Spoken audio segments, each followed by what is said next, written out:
首先，缅甸可以分为上缅甸和下缅甸，简直就是一出闹剧。下缅甸算是官方政府管的地方，行政区划各个像是电视剧里的省和邦，但上缅甸就是各路军阀的天下，政府派人去都得挨揍。这些地方，克钦人、佤邦人和国内的景颇族和佤族可是同根同源，而果敢人则是汉族。而这些势力为了给自己留点面子，政府干脆在上缅甸设了个特区，说是高度自治，实际上就是各个军阀还是照旧搞自己的事，红头文件、开会风格，简直就是大陆的山寨版。开始今天的故事之前，还请大家订阅我的 YouTube 频道，才不会错过每期的精彩故事。我们继续，按照混乱程度，大致是下缅甸到上缅甸、克钦邦、佤邦和果敢。其中，克钦人和佤邦人跟咱们国内的景颇族和佤族同根同源，果敢人则就是汉族人。以上这些地方割据势力都讲中文，写简体汉字，几乎事无巨细的处处山寨着中国大陆。比如，他们开会发言的风格，红头文件的格式都直接照搬，本地媒体更是处处模仿央视新闻，什么党中央、党委党支部、中央工作组、政治局常委、司法委、办公厅、政治协商会议、传达指示、认真整改，又被戏称为乡土版的新闻联播。从1960年代起，在彭家声的带领下，果敢地方武装及后来的果敢民族民主同盟军跟缅甸政府军打打杀杀了半个世纪，最终拿到了高度自治的权利。彭家声本人也在果敢地区享有非常崇高的威望。2009年8月8日，缅甸政府军宣称彭家声家族涉嫌私造军火，彼此发生交火事件，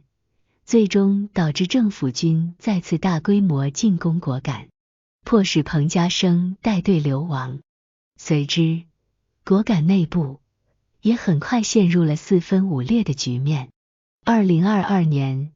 ，90多岁高龄的彭家声去世。如今，彭家声的儿子已经被排除在了老街的权力核心。老街是果敢的政治经济中心，长期在山区里打游击，而真正在老街能够呼风唤雨的，目前当属一白、一卫、二流这四大家族。咱们首先看势力最强大的老白家。白所成，1950年4月1日出生于缅甸果敢红岩，曾经是彭家声的得力助手，在彭家声的大力提拔下，出任了果敢同盟军副司令。然而，对权力欲望的膨胀，使白所成逐渐背离了初心。上世纪90年代，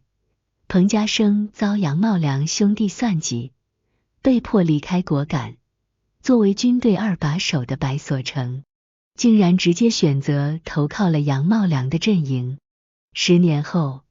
彭家声和女婿林明贤又带队杀了回来，彻底击败了杨茂良家族，准备重塑家族势力。这时候，白所成为了赶紧占领果敢权力的真空，不惜选择率部暂时投向了缅甸政府的怀抱，并公开宣布彻底与彭家声决裂。2009年8月25日，白所成自任果敢主席，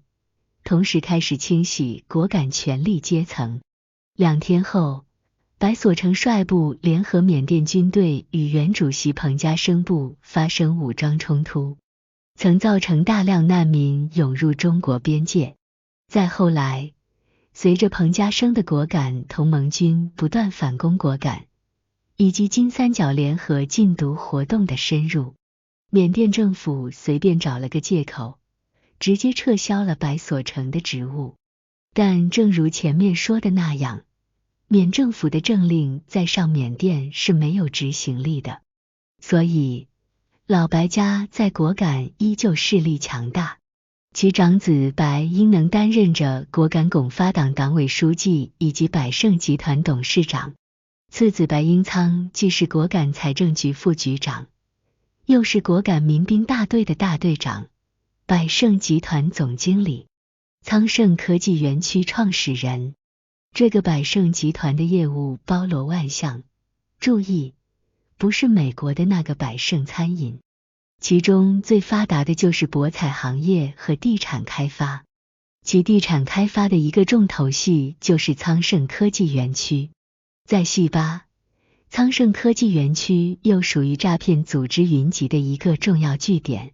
好了，咱们进入下一个，老魏家。魏超人已去世，曾任缅甸联邦议会议员、果敢特区共产党主席、果敢自治区委员会委员，主管政法系统。魏超人祖籍云南保山，他爸爸是一位远征军人，抗日战争期间曾在上缅甸与日本军队交锋。战争结束后，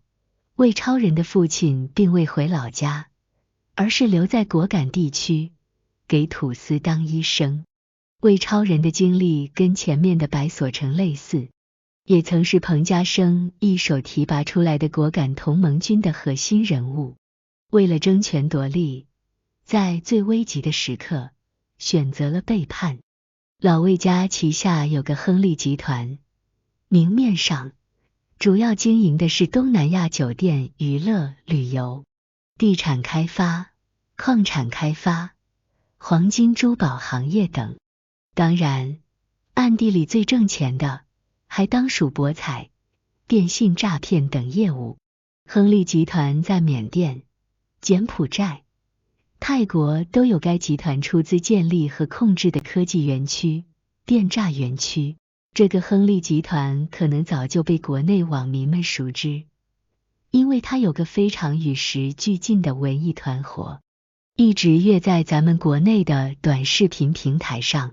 这些短视频几乎都是一个套路，由风情万种的美女或者精神小伙出镜做宣传，以吸引不明真相的中国人来这里消费潇洒或者打工捞金。魏家的企业主要由魏超人的女儿魏荣掌控，在表面上，魏荣在其集团和官网上则属于一位关心果敢社会问题和下一代成长的爱心人士、著名慈善家。实际上做什么用脚后跟想想你也知道。另一个狠角色是魏超人的三弟魏怀仁，此人控制着果敢边防营，拥有极大的兵权，跟老彭家的果敢同盟军是死对头。简单说说第三个，刘正祥家族。刘正祥就是传说中的那个果敢老街首富刘阿宝，是第一、二届自治区领导委员会委员，现任果敢工商协会会长，福利来集团董事长。长期以来，刘阿宝家族旗下的福利来集团主要经营赌场和房地产业，同时也掌握着多个科技园区。刘阿宝最初靠贩毒起家，自己也吸毒，却与号称坚决禁毒的缅甸军政府关系密切，跟老彭家的果敢同盟军也是死对头。好了，简单说说第四位，刘国喜家族。刘国喜已去世，祖籍中国云南临沧棉花岭村，在云南上完初中后，怀揣一腔热血去了果敢，激情参与过缅共的武装斗争。刘国喜也是彭家声的老部下，同样为了权力选择了背叛老大，但跟果敢同盟军的对立情绪并不强烈，似乎还带着些念旧的色彩。他曾任缅共北方局财政部长、特区管委会委员、特区政府秘书长、领管会副主席，还被选为了缅甸联邦民族院议员。由于他为人比较低调，办事留有余地，因此成了果敢政坛的常青树。其家族主要控制着矿山开发，同时经营着几个赌场，但整体规模不比前面的3个家族。不过，因为其资历老，还是政坛常青树，所以即便刘国喜已经去世，其家族在果敢地区依旧势力强大，拥有很厉害的话语权。反倒是年纪最轻的老街首富刘阿宝，由于其瘾君子的身份和对缅甸军政府过于卑微的姿态，一直被其他3家看不起。为啥这4大家族的主要生财渠道都离不开黄赌毒呢？这个简单解释一下，缅北有超过 90% 土地都属于山区，长期经济落后，再加上复杂的民族关系和权力斗争引发的不断混战，导致各路军阀们曾经都致力于以毒养军的发展模式。随着金三角联合禁毒行动的开展，毒品这条路不好走了。缅北又开始折腾原来就有的博彩业和风俗业。然而，由于当地的硬件比较差，治安也不行，跟其他东南亚也干着2行的国家相比，并没什么明显优势。结果，正当他们发愁从哪里搞钱的时候，电信诈骗业开始兴起。正是因为血缘、语言、文化的相通，他们总是很容易就能忽悠到大量的中国人。再加上背后的那层保护势力，干起杀鸡取卵的恶行，更是有恃无恐。尽管现在的4大家族已经被干掉了，缅北各种恶事在网络曝光，再加上国家大力宣传，现在的人们只要提起东南亚都心有余悸，第一感觉就是哪些地方不能去。有句话说得好，明面上的坏并不是最彻底的坏，暗地里的恶，它才是让人最难以防范的。相比于缅北，迪拜是很多人都向往的中东发达地区，无数年轻的大学生和美少女去那边寻求梦想，希望能收获人生的第一桶金。女性思维则更为单纯，认为去到迪拜工作，如果认识一个土豪，瞬间就可以改变自己的窘境，轻而易举的就嫁入豪门，过上阔太太的生活。迪拜光鲜亮丽的背后，其实也暗藏着玄机。缅北电诈集团的器官大多都是在缅北完成配型的，缅北才是主宰的终极地狱。缅北是一个还没有开化的地方，医疗条件有限，根本就没有办法完成器官配型置换的工作，就连缅甸都没有这样的医疗技术，缅北做不到的，但迪拜却可以轻松地完成。很多欧美国家的富豪几乎都是去到迪拜等待配型，器官来源就是那些被诈骗的人群。据相关数据显示，迪拜共计生活超过30万华人，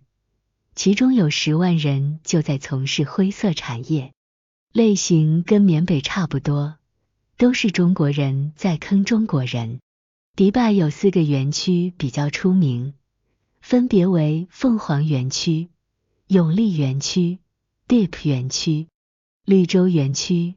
上述这些地方都是广大打工人群的噩梦。迪拜与缅北不同的是，它是受阿联酋约束的，缅北政府不是不管，而是他们根本就管不了。迪拜则是政府官员直接下场参与，只要是有利益的地方，就会有藏污纳垢。缅北做不到的事，迪拜就成为了他们最后的集中点。迪拜属于高收入国家，医疗技术相对比较发达，又是全球热门地区，他们也是相当舍得投资，